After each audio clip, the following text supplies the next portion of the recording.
مرحبا بالجميع عبر قناتكم قناة زريبة تي في. ننشر اليوم بحول الله خبر يعني مر عليه قرابة 10 سنوات، ولكن ردا على المغاربة الذين يدعون ويتبجحون بسيادة بلادهم. عبر صحيفة مروكية تنقل الخبر عن صحيفة الموندو الإسبانية. صحيفة إسبانية الحرس المدني أوقف ملك المغرب في مياه سبتة. خبر ممتع. ذكرت صحيفة الموندو الإسبانية أن الملك محمد السادس جرى إيقافه في يوم 7 من غشت الجاري. غشت بالمناسبة، غشت هو شهر أوت، من قبل عناصر في الحرس المدني الإسباني، وهو على متن زورق سريع في مياه مدينة سبتة المحتلة. الموندو أوردت أن الحرس المدني الإسباني الذي ألف القيام بدوريات روتينية لمراقبة الزوارق التي تنخر مياه سبتة بغرض التصدي للهجرة السرية وتطويق المخدرات، اتجه صوب الزورق الذي كان به الملك، وطلب أحد الضباط من ركابه تقديم وثائق عن تحركهم. الملك يقدم توضيحات ويقدم وثائق هويته للحرس المدني الإسباني. إثر تقدم الضابط الإسباني سيخرج الملك محمد الشيشي حسب الموندو وعلى عينيه نظارتان معتمرا قبعته ليسأل الحرس المدني الإسباني عما إذا لم يعرفوا على من يكون، يتعرف على من يكون شغل هو على أساس أنه معروف عالميا، ليردوا في نعمهم بهويته. بيد أن الملك ما إن نزع نظارته وقبعته حتى أدرك أحد الحراس بأن دورية المراقبة لم توقف سوى ملك المروك. عملية الحرس المدني الإسباني أغضبت الملك محمد السادس حسب ما تورد الموندو، فشوهد ممسكا بهاتفه مباشرة بعد الحادث يتصل بنظيره الإسباني فيليب السادس مبديا له الاستياء مما لقاه، وهو ما نقله العاهل الإسباني بيدرو إلى وزيره بدوره إلى وزيره في الداخلية لاحتواء الحادث قبل أن يتطور إلى أزمة دبلوماسية بين البلدين. الموندو أردفت ما يهمناش. نقرأ تعليقات العياش. حسام المكناسي: لا يمكننا أن نصبر أكثر من هذا، أكثر من ذلك. يجب أن نقوم بعمل عسكري كبير لاسترجاع سليبتين سبتة ومليلية.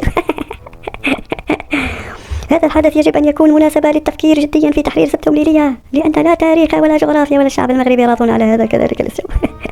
هذا الحرس المدني ما كيحشمش، كيقارن الزورق البصخ من الأجانب ديال المهاجرين السريين بالزورق ديال شيدنا. تم توقيفه.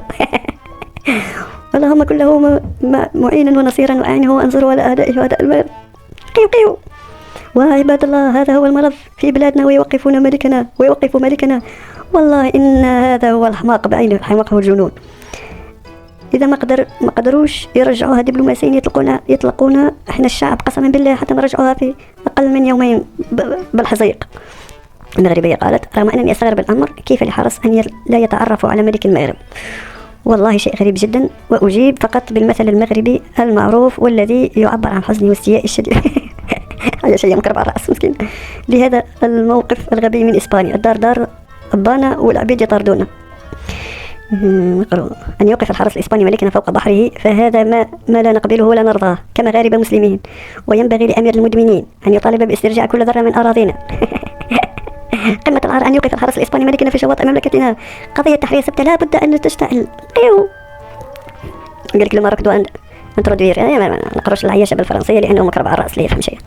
جرائد إسبانيا معروفة عنها الكذب والافتراء عن المغرب. الموندو كذاب. لابد أن تعلم إسبانيا المهاجرين المغاربة إذا توقفوا عن السفر عبر إسبانيا بريا لعام واحد فسوف تقع إسبانيا في مشاكل اقتصادية. مكرب على الرأس. أكثر من 60 مليون سائح سنويا يظن بأن المغاربة هم السياح. عاش محمد السادس، نحن معك في السراء والضراء. قال حرس وطني يقوم بما عليه من واجب. الغبن هو أن هذا يحدث أمام أعين الشعب والحكومة والذل والهوان، أن يستمر هذا ونحن ب 2014.